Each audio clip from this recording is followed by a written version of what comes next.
Hello, this is Steve from the Agile Mastery Academy, and today I am absolutely delighted to introduce to someone I believe is a real trailblazer in the industry with a solid, strong background in human resources and project management, where she spent her early career before moving into consultancy, notably spending 15 years with ING in the Netherlands as a senior HR consultant and leading an agile transformation, working with senior leaders before setting up an agile consultancy, Twinxter, in 2020, and the Twinxter Academy in 2022, a change catalyst, executive leadership coach, Obeya expert, and keynote speaker, plus author of Purpose Driven People.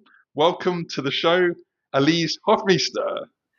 Thank you, Steve. Well, that's quite an introduction, right? And we already know each other also for a couple of years. Yes, we have, and incidentally, we properly met face to face at the Obeya Summit last Yeah. year, where we were both speakers, but we were unable to see each other's talk because we were on at the same time next door to each other. So we couldn't. We had to focus on our own talk. We couldn't watch each other's, which is a shame. But we got to meet each other nevertheless. So, Elise, welcome and thank you for joining us on the show. I want to start with with your career and how you moved from your sort of early career in HR and into this where you are now in sort of coaching leaders and things. Talk me through a sort of a pathway for you. How did you arrive in this area? My official background is in hospitality management.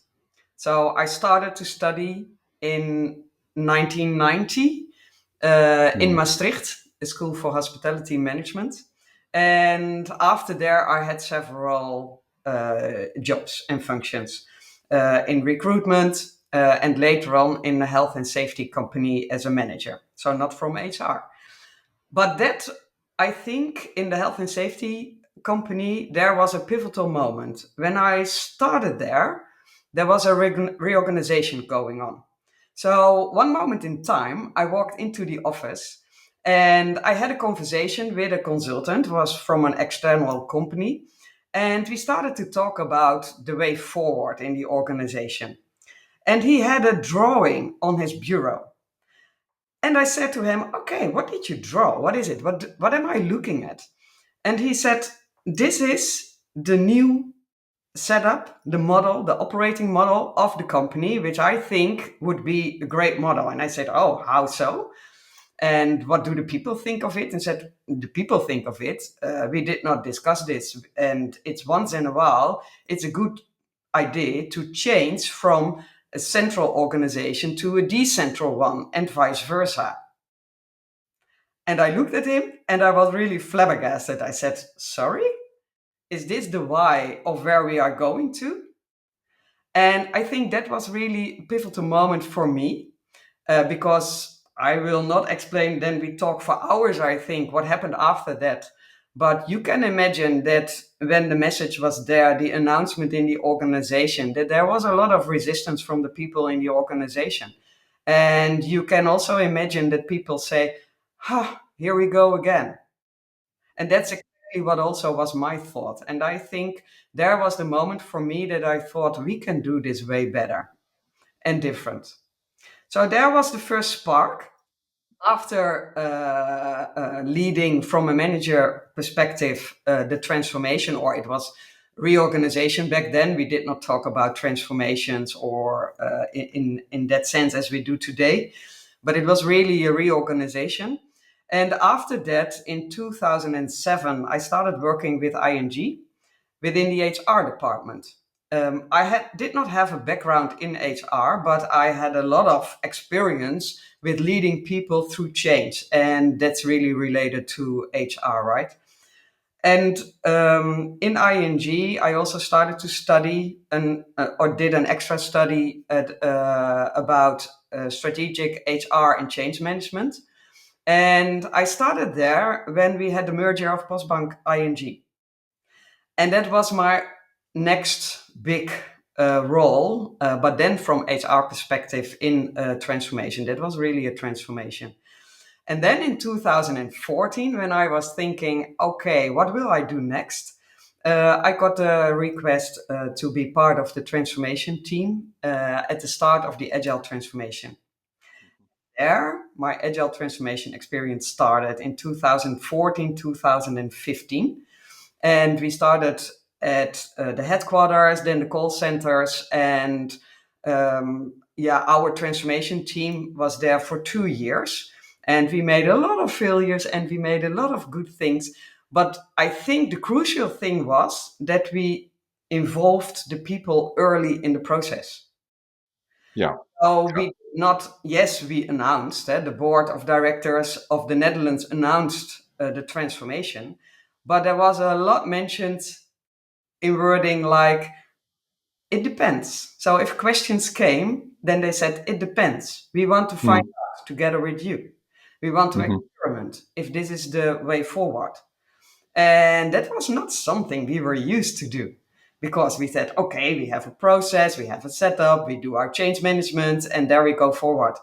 But this was really a big change for everyone in the organization. So also from HR perspective, it was a huge change in thinking and stepping out of the silos, set the example as a transformation team, um, set up a transformation team that was multidisciplinary. So we worked closely together in the team with communication, HR, people from business, marketing, the board of directors itself. And I think that was the how do you say that? The real success of the transformation to really be working closely together and together with the people in the organization. So like, so like a, it was the real reason that the transformation was a success Yeah, because you had that golden thread all the way through. And I mean, obviously, your background is very much people driven. Your book is testament to that. And going back to that pivotal moment when you had your really long conversation with this change structure or this um, I guess the catalyst around, was it then being more of a directive, like we are going to change, we're going to become decentralized, this is going to be, this is just how it is, and almost like suck it up kind of thing. And you sort of your uh, sensors went off and you intervened in that point.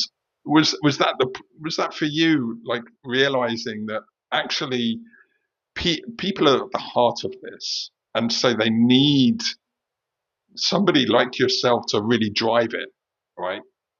That yeah. was the kind of real necessity in order to ensure success. It's not just about leadership at the top, but also people being at the very heart of it. Yeah, that's, I think that's exactly what it is. People are the heart of your organization, and that's also Mm, what I strongly believe. My mm, book is purpose driven, about purpose driven people creating business agility and sustainable growth. Your organization exists of people. If people are not there, yes, now we are talking about AI agents, and so on. But mm, still, then they are not going to lead your organization without you. So maybe there mm, will become a moment that we support the AI agents, but still, people are the foundation of your organization. Without people, whether it's the employees, the leaders, the customers, without the people, you do not have a company. mm. Yeah. And that was for me the essential and the crucial thing and the realization um, in that moment in time. It's years ago, and of course, I was not able to change it directly, but I could make it better. Hmm.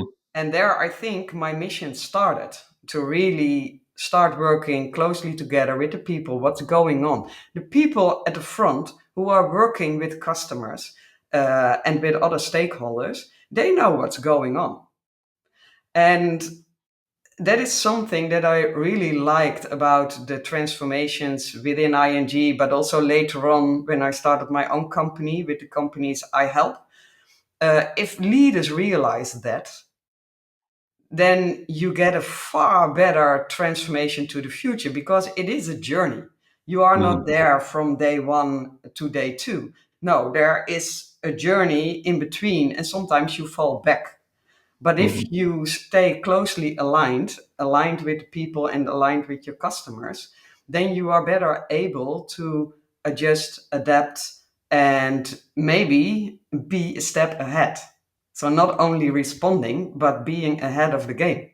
Yeah, and also it's really about bringing people on board and bringing them along that journey. You know, it's a lot of the time, in my experience, you know, people, they suffer the pain way before leadership will suffer the pain, and their senior leaders will suffer the pain. And so in order for a transformation or a change initiative to be successful, we have to understand what that pain really looks like to really establish Yeah. not only how do we fix it, but how do we make sure that our people are brought along on the journey, but also driving it, right? You know, that they're fully on board and part of it. Not everybody. It's not for everybody. Some people will be resistant naturally.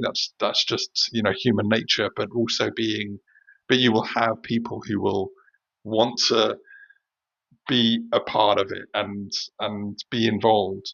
So Yeah, and yeah. Mm. but coming back to what you say, some people will be resistant, but I don't believe that it is real resistance.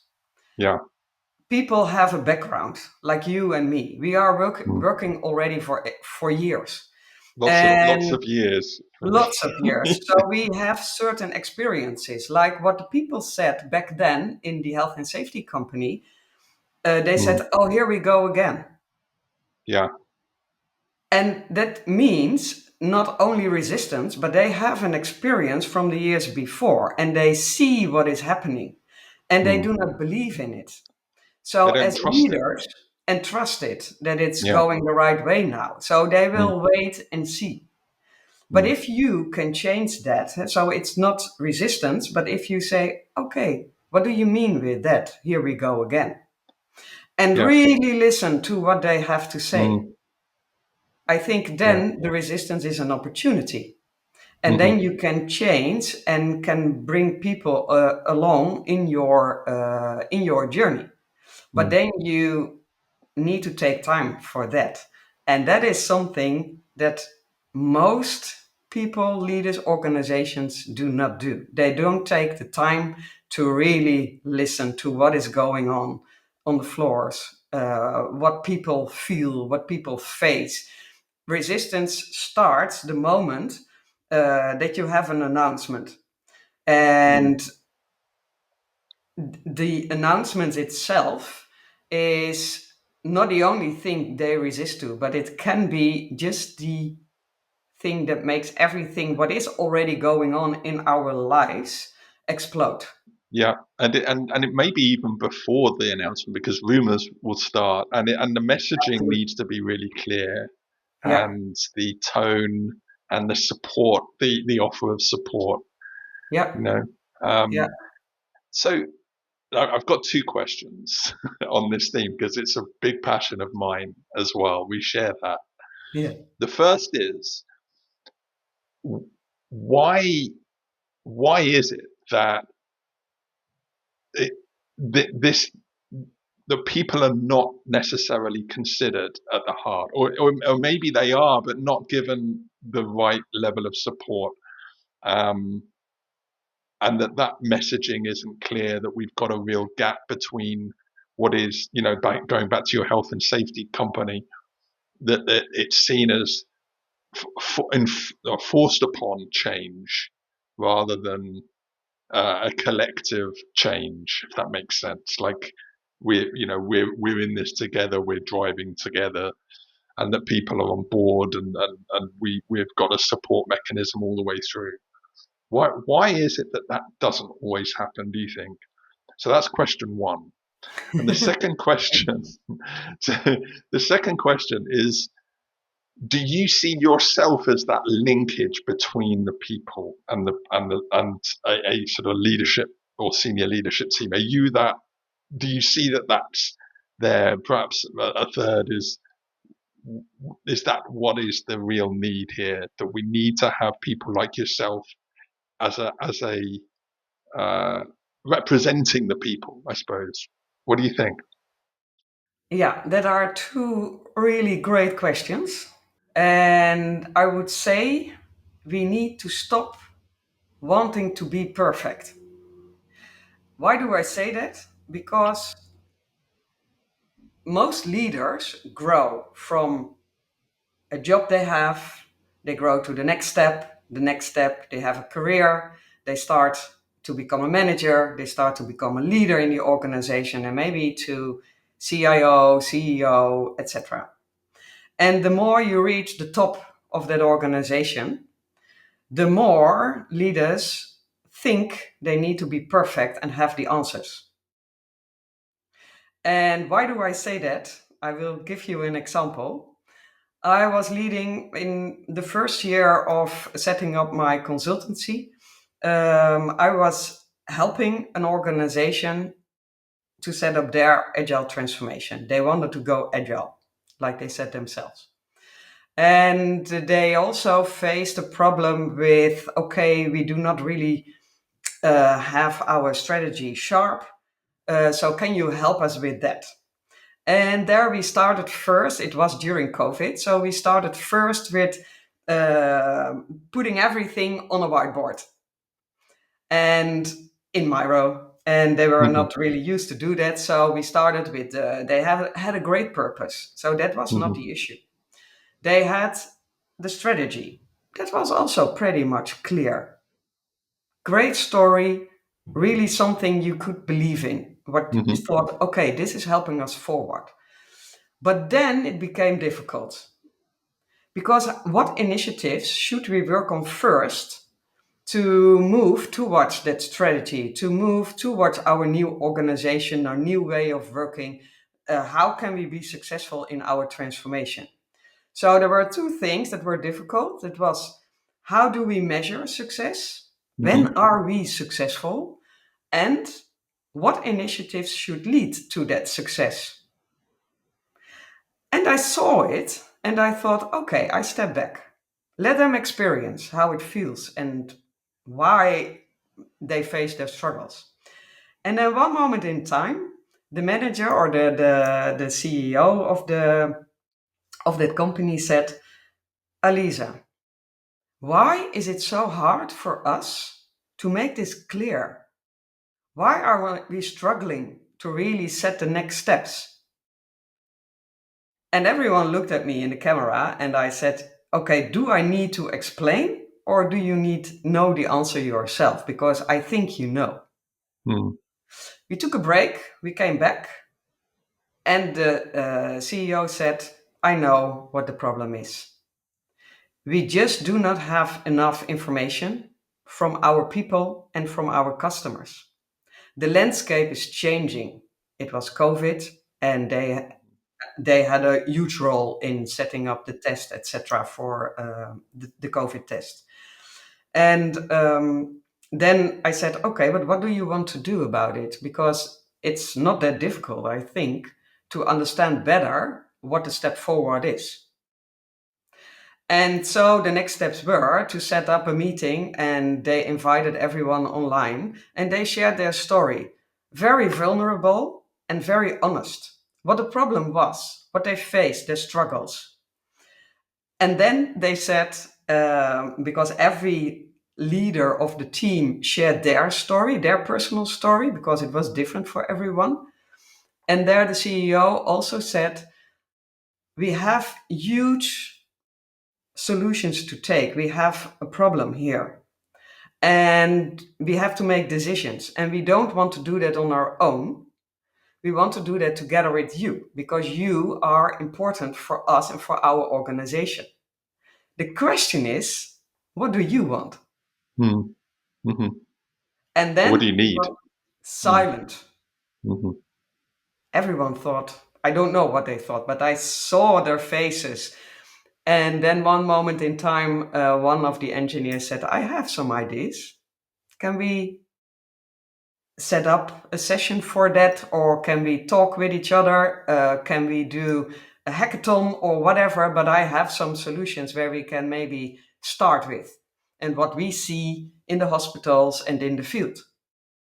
And there everything came together, and there the real transformation started. Right. What was that then? Do you think was that um, somebody taking a leap of faith, and then was there then a kind of people seeing others going forward, stepping forward, and then others join? Was it down to the CEO showing vulnerability? It's never one thing, right? Mm. So the people in the organization already saw things happening in their environment, and they were with each other in the team already talking about, okay, what can we do? We have struggles. I was Mhm. part of a transformation team in that company, and I was helping them to set up the transformation. What do we have to do? Do we want to go? In the meantime, I also coached the leadership team. But of course, I also heard things in the field because I was connected together with the people of the transformation team, with the people in the teams. So we were a bit of, if you talk about, are you the linking pin? Well, I Mm. think not me personally, but as a transformation team, Mhm. which should include HR, by the way, you are the orchestrators of change. Mm. You are not leading the change and the transformation yourself, but you are the orchestrators and you have a role to play. It's your duty to be that linking pin between the people in the organization and between the leadership to bridge that gap and Mm. to set the leaders also up for success and to set the people up for success and bring them together. I share it. It's vital, and it's something that it it's a rarity, um, where you get called into a transformation as a coach, and you're looking around and saying, well, where's HR? Where is the support? Lots of people, lots of questions asking, what do we do? Where we, what does it mean for my role? And yet there's HR a distant sort of support mechanism way outside of the transformation, but the transformation team has to have HR inside it, right? Has to have, Absolutely. with a strategy, with a support structure and that kind of thing. That is so, sorry to interrupt, but that is So, something that we are not used to. mm, In most organizations, these kind of things, these transformations, especially now the digital transformation, starts from business. mm, It's sometimes it seems as they are always a step ahead. But what they forget is to align with the HR department. mm, It's almost always too late. So it's a two-way. Also, the leaders in the organization, whether they have a role in a department from business, marketing, whatever, or IT, but also the executives, they need to understand what it means to drive and lead such a transformation. So what you see, yeah, in the business agility researchers, year after year, already for 7 years ahead, the Business Agility Institute is doing a research, and every year the report states that leadership capabilities, nah, are crucial for the transformation, but that mm, people and leaders do not have these modern leadership capabilities yet. And change readiness is one of the things that every leader should be. You should know what it is, what change management means, and what it means for the people in your organization to go through such a transformation, to really lead it, and to mm. lead people through the change. because it's all about people. It's Yeah. it's a fundamental part. You cannot change anything without the people involved, as you mentioned No. before. Yeah. Um, and it links to culture fundamentally. Culture is a huge thing, and I wonder whether is it a fear factor perhaps that I mean, you mentioned about vulnerability, and I'm a big advocate for Brené Brown's mission of showing Yeah. vulnerability in leaders. I'm sure you've um, uh, studied that. Yeah. Is it a fear thing? Is that actually bringing HR into the center point of the transformation, that there is that they themselves will be shown up for their own lack of, fill in the gap, whatever. Is that the reason? Do you think? And then you mean, Steve, to make it clear, the fear for the people in the HR or fear from leaders to do so? I think fear from leaders. Yeah. It's the answering my question around why HR are not very much in the centerpiece of the transformation. Yeah, that's a good question. And I don't think it's really fear, but I not fear for the HR department, not fear for what you hear from the HR business partners, the CHROs, but it's maybe the fear for doing something about your culture. And HR cannot solve that problem. Mm-hmm. And that's what I see in organizations, what leaders, not every organization, by the way. So there are organizations who are really closely aligned with HR, and the CHRO is part of the executive team. Mm-hmm. Perfect. Perfect. Yeah. And still then you face struggles, but that's good. But there are also organizations who do not have the CHRO on Mm. board in their executive team. And they make culture a big thing. It's a big word. Mm. But if something's going wrong in the organization related to people, to behavior, to skills around it, they look at HR. And I always say, but HR cannot change that.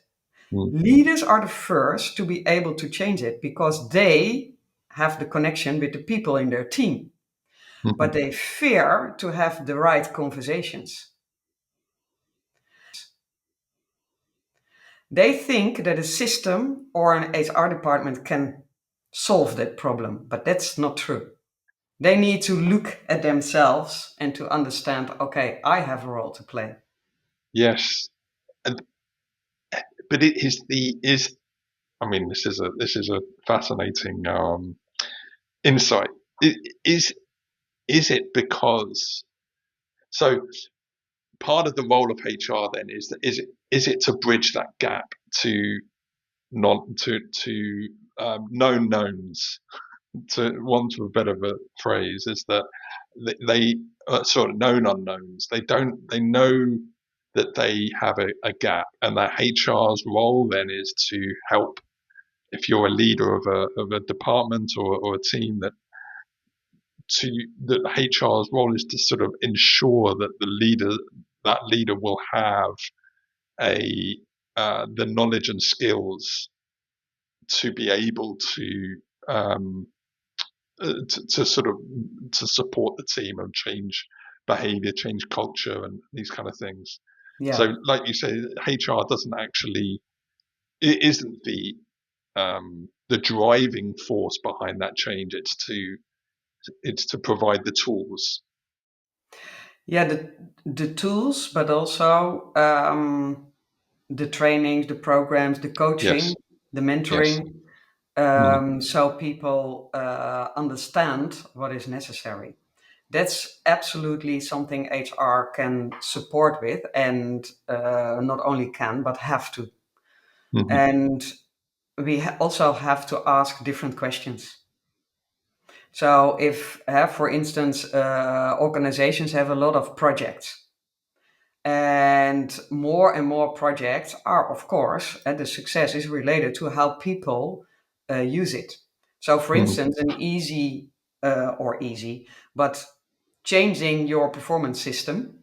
If you only look at the system, the digital system, where we have to put things in, that's just a system, but it doesn't help you to do better performance reviews. And we have to ask the question, why do you want another system? What's wrong with the current one? Why doesn't it help you? And dive deeper and deeper and deeper and challenge, because one department wants this from a system and the other wants something else. But in the end, we have currently such a program and project, but in the end, it's all about behavior. Mm-hmm. Both departments end up in the last asking why. If you ask the 5 whys, that is related to the behavior and how are we able to really do good performance reviews, so that we can develop people and that we know how to go and to help them in their journey, in their development, and learn new skills, etc. But therefore, you need to have the right conversations and not only having a system in place.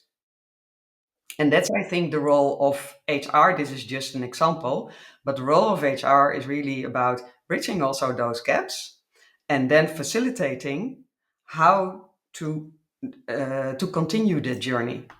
And how to implement it, how to How to build the capability and these kind of things. absolutely building skills, grow that muscle, change mindsets, change behavior. How can you do that? That's really the area of HR. Mm-hmm. Yeah, and so really,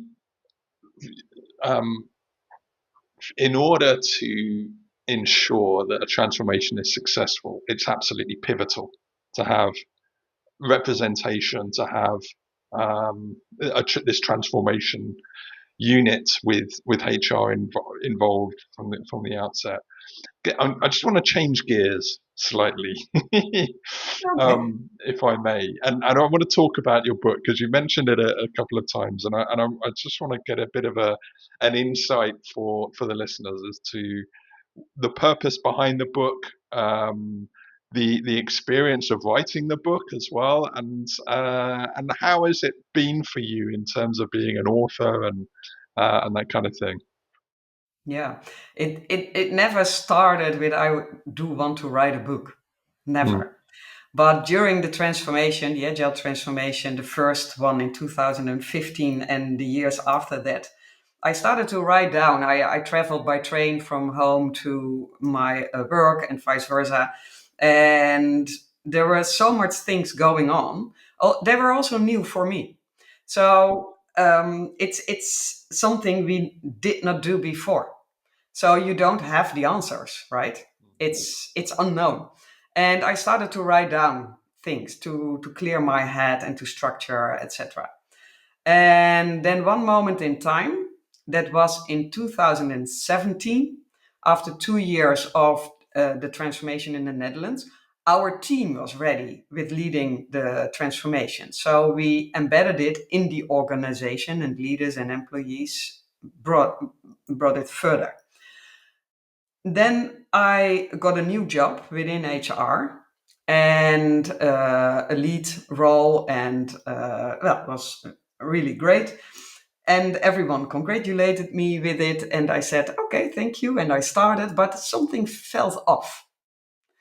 And after 4 months, I thought, oh, where's my energy? My energy of before. And I couldn't put a finger on it. Then we had a pilot of a leadership program where you could create your purpose. And creating your purpose was really exploring your purpose. And my As an individual. as an individual. It should become part of the leadership program within the organization.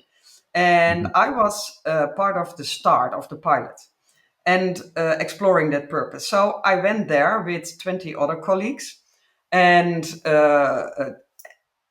from that moment on, something happened. it's really a journey to dive into your purpose. You have your purpose. It's already there. So it's not Mm-hmm. something you are going to find or to read in a book, but Mm-hmm. it's here, but you need to take it out. What is it? What are the crucibles which make you who you are today? Mm-hmm. Why are you doing the things you do? And why also do you feel that the energy is lacking? Because that comes from something. And mostly it is related to something that you do not want to do. It's not part of who you are, but you do it because someone else asked it. Mm-hmm. And sometimes you have to do things that you do not like too much, but there needs to be a balance. And then um, after one day, I started to write, and it became very clear for me what was going on. So I started to write down my purpose with the execution plan, etc., etc. And my mentor said, "Be careful what you wish for because it may come true." And Mm-hmm. everything I wrote down for the next couple of 3 years became true. Wow. I also wrote myself out of the company. I Right. said, I start my own company.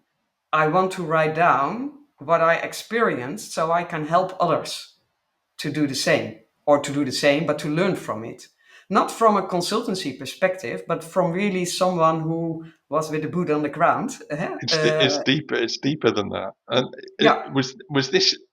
Did you feel like you were going into this then, like beforehand, or was it the fact that you really started to explore it deeper and internally deeper? yeah, it was the conversations we had with the people who were part of the program were really intense. Mm, So it's a real intense journey, and also sometimes very emotional. mm-hmm, But you faced your own truth, mm-hmm, and also what steps you have to take, and what happens if you don't. So it's not that you must do other things, but if you really want to live your purpose from your values, your principles, your crucibles, and what you have to do in life, because it's not only about your job, it's something you have to do in life. So also on a personal level, also with your friends, your family, your mm-hmm, kids, etc. And from that moment on, I was so inspired that the first day after the program, I walked a different way to the office. I met the program manager from the first transformation in 2015. I explained what happened, what I was doing now, and then he said, "Oh, but that's nothing for you that you have that role. But we are starting a global transformation in the same organization, and I want you to be part of that." That also meant that it was a temporary role. So I could not go back to my former role. And I said, mm-hmm. "That's okay. I will do." And well, then everything started to happen like I would like to have it in my purpose. Yeah. Did you see it as like a serendipitous moment that you took a different journey to work and you stumbled upon or bumped into your program manager and then suddenly your career took a pivot, but all because of Absolutely. this? It's almost like like a calling or something. Yeah, it is. It is. It's an energy, it's a calling, it's something you are so inspired with. And I started to talk about it with a lot of people, and everyone saw the change. So Mm, they also said you have to do something different. This is so inspiring, and also for yourself. I see the energy coming back, said my coach. So I started to do that, and it didn't matter if what I would be in 2 years or 3 years. You cannot mm, predict the future. mhm. You have to live it now. Yeah, yeah, and see where the path takes you, right? And you never know. Yeah. But Wow. the good thing also is about understanding your purpose from a personal perspective, but also from an organizational perspective. If you understand as an organization what you have to do in the world, what is your purpose? What is your mission? What are your values? What are your principles? Then, if something goes wrong, you can always go back to that. So, also now today, when we see that AI will have an impact on the organizations, organizations also should go back to their purpose and to really redefine their organization. What kind of company do we want to be?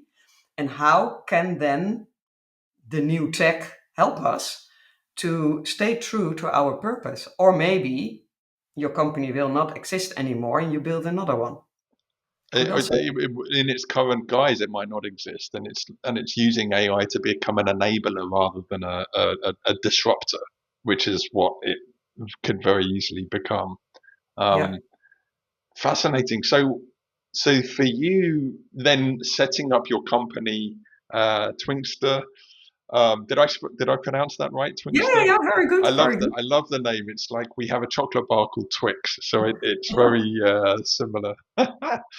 um, But it also means something, eh, Twinxter. It's not just the chocolate. I know the chocolate bar, you oh, know by the the way. chocolate, Yeah, yeah, yeah, yeah, yeah. But it stands for Together We Ignite New Ways of Working and Thinking. So, right? Okay. yeah. Ah, great. I like that. And so you set the company up, but this was all based on this real purpose and drive. And it's different to how people set up companies, right? People set them up because they have a desire to run their own business, to help others. Okay, fine, but I'm sensing that this is something that much deeper for you.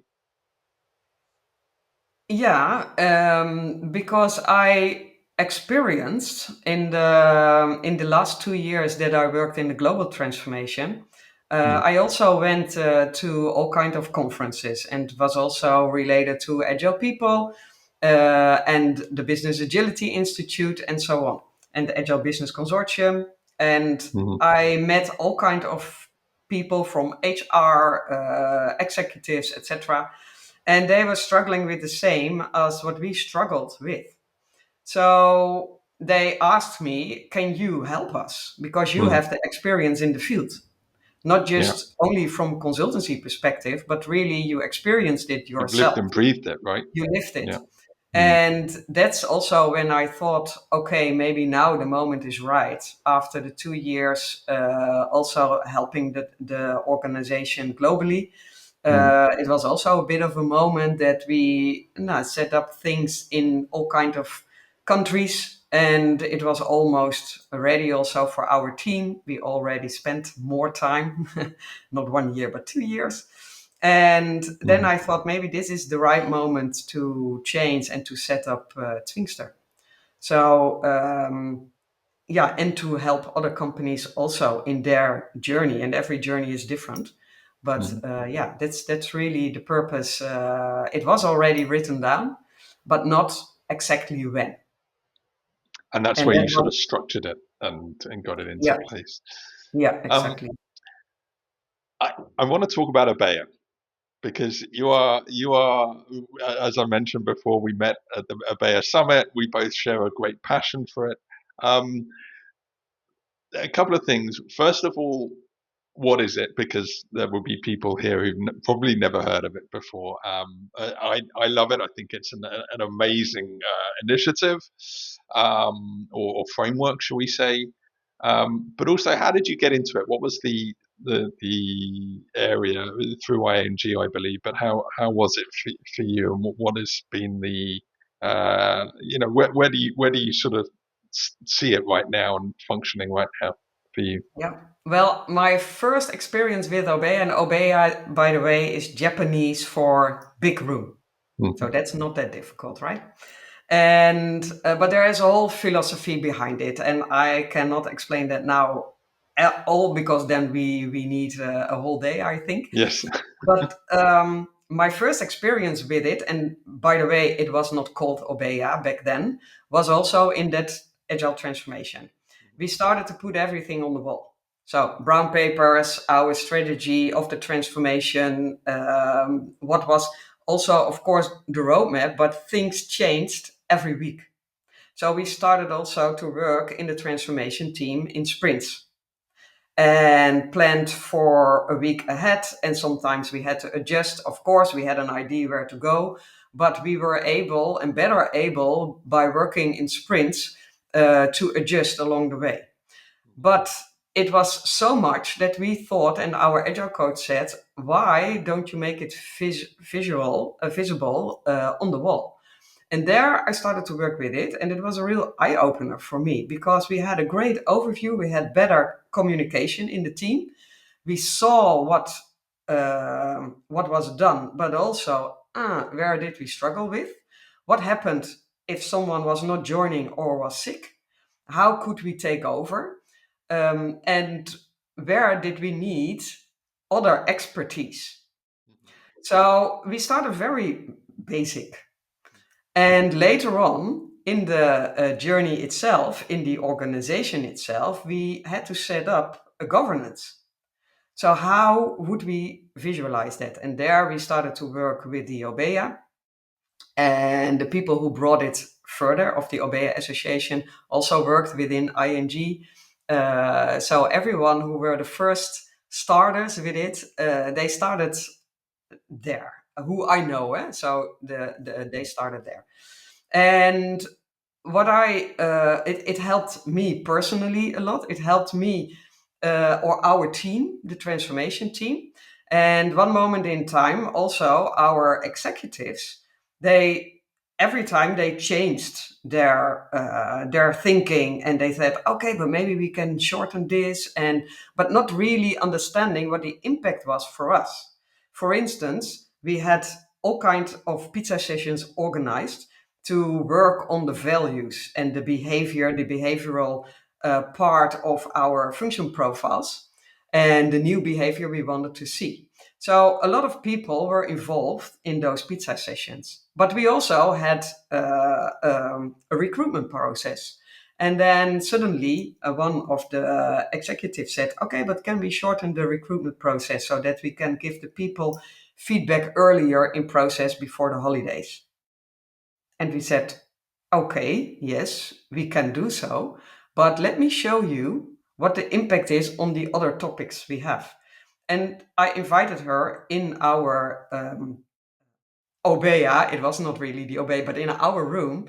And then she said, oh, wow, do you have everything visualized here? So yes, everything is visualized. So here you can also see that we have two value streams, one with the values and the behavioral profile, and the other one is the recruitment part and the hiring process. So if we have to scale up the hiring process, so we shorten it, then we can or scale up and need to hire people from abroad, or we do it with our people, but then we have to downsize the pizza session or to cancel the pizza sessions, and that would really be a disaster.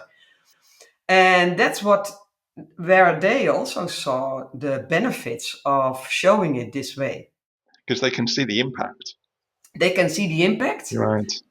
And we are also used to work in a more ad hoc way. That's how our brains work, right? Mm-hmm. So we always say, okay, this is coming in, and start to work on it.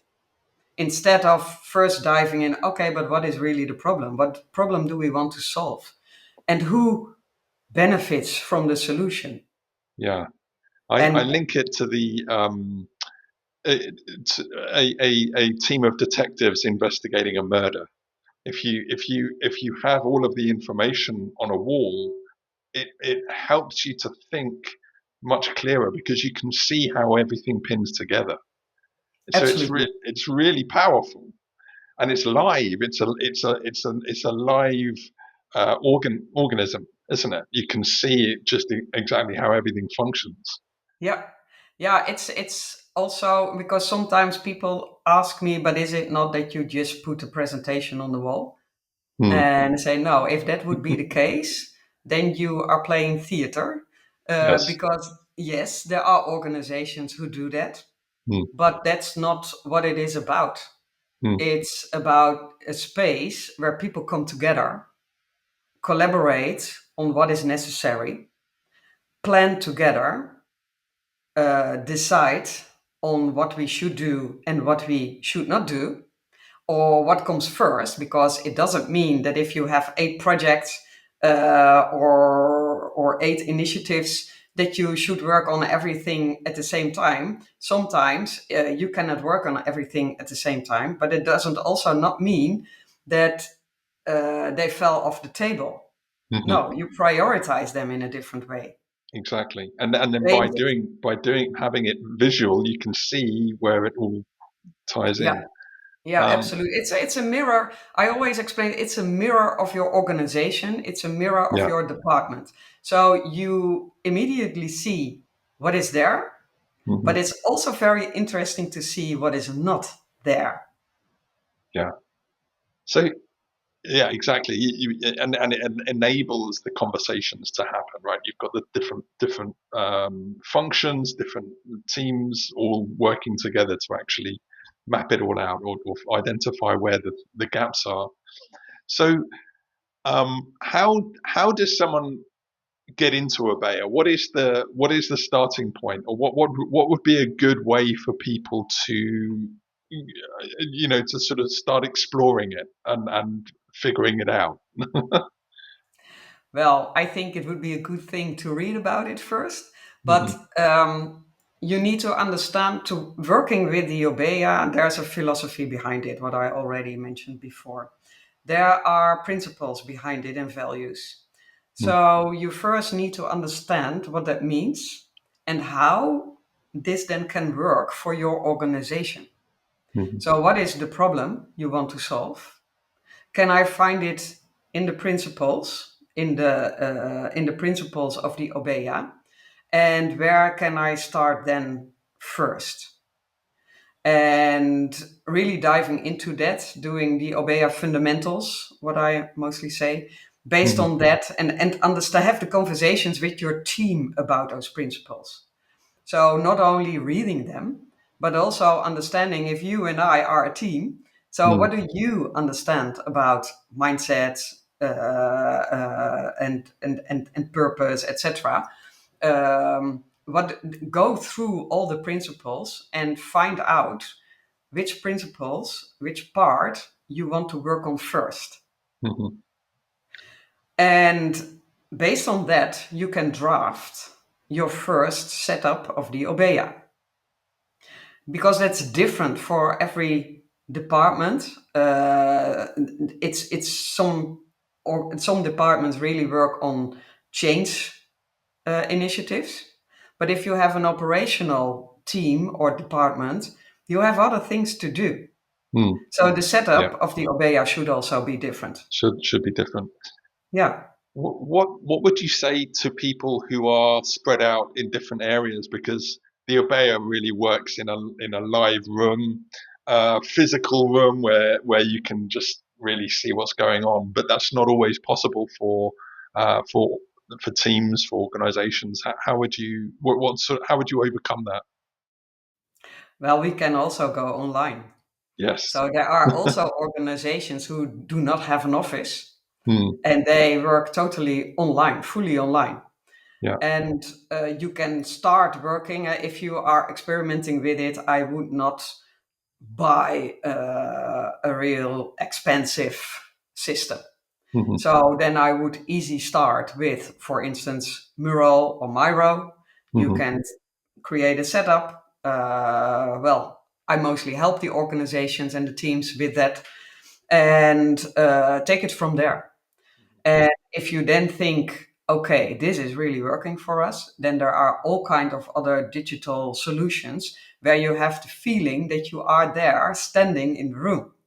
A 360 Obeya is possible. Wow. You can just step in and it's there. Which really just because it's just a challenge, isn't it? If we're not in the room, it's just a challenge we need to overcome.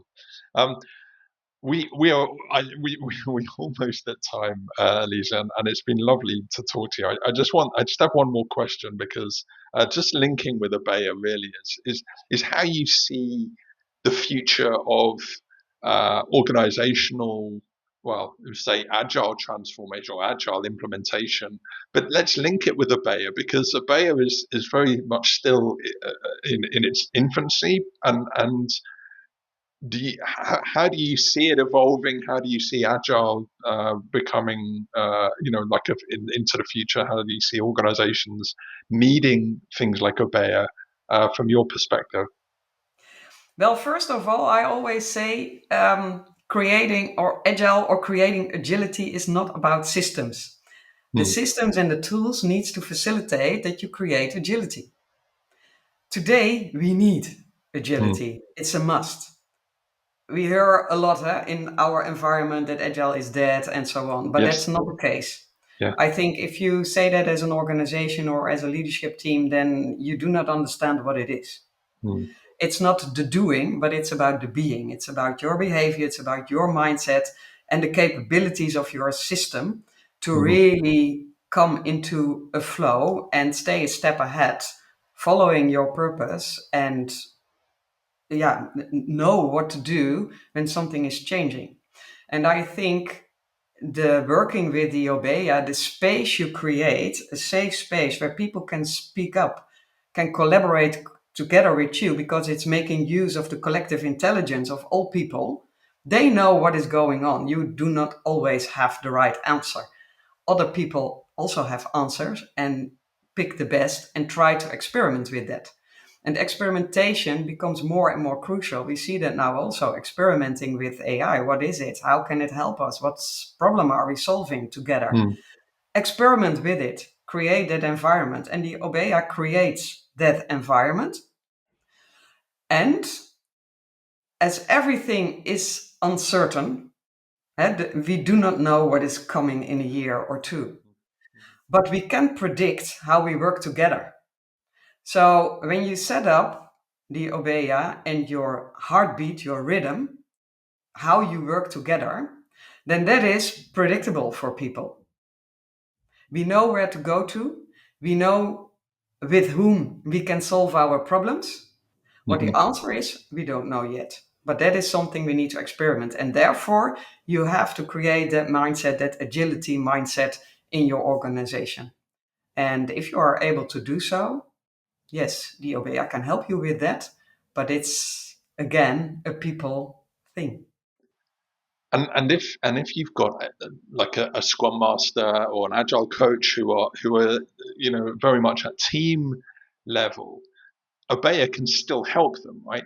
We can, start small, and actually it could be a way for Scrum Masters, Agile coaches to actually become a lot more influential with their leaders and senior leaders by starting, experimenting with just their team, and then helping to scale that out. Would that be something that you would recommend as Yeah, the yes, starting point?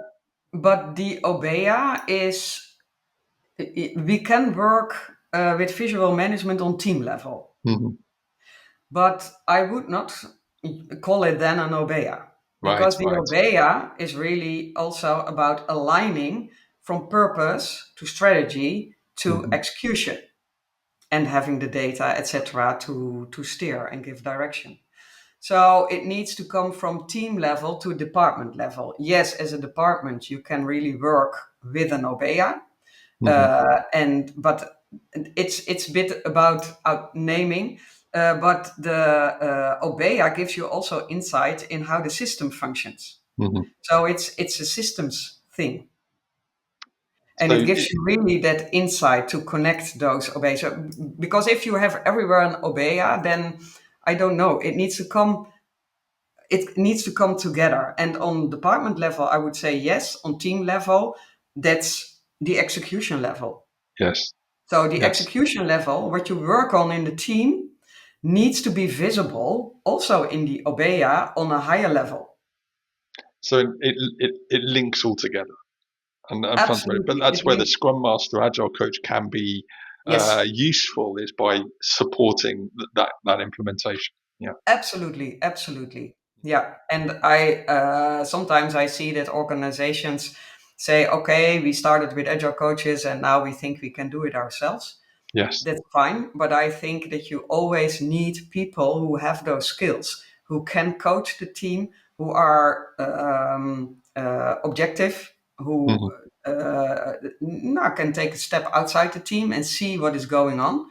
And the Obeya helps to connect all those dots to enterprise level, to really the entire organization, connecting everyone. And you have also in the Obeya, you have your rhythm on mostly on quarterly in Mhm. quarterly rhythms, where you do the planning all at the same time. So all teams, all departments at the same time, so that everyone knows, okay, we are contributing here to that strategy. Alize, it's been absolutely amazing having you on. Such fascinating insight and knowledge and experience of so many different areas. We could probably talk all day, I think, on these things. I think Um, so, Steve. Wonderful, wonderful. Just to finish up, where can we find out more from you? Where can we access the book and get involved with some of the work that you're doing? What's a good way to to share?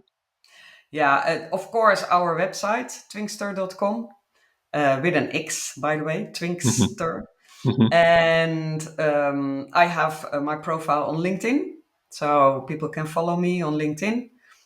We just opened the Purpose Driven People community, which we will activate the coming months to help people set up in this transformation related, but yeah, on all topics we discussed about today. And my book, you can order it on Amazon.com. I will put the links in the show notes. And Alize, once again, thank you very much for coming on and taking the time to talk through some amazing topics there. And yeah, great. Thank you very much. Thank you. It was a pleasure to have the conversation with you, and I hope to see you soon again. Yes, of course. Yes, we must. We must. Thanks. Yeah.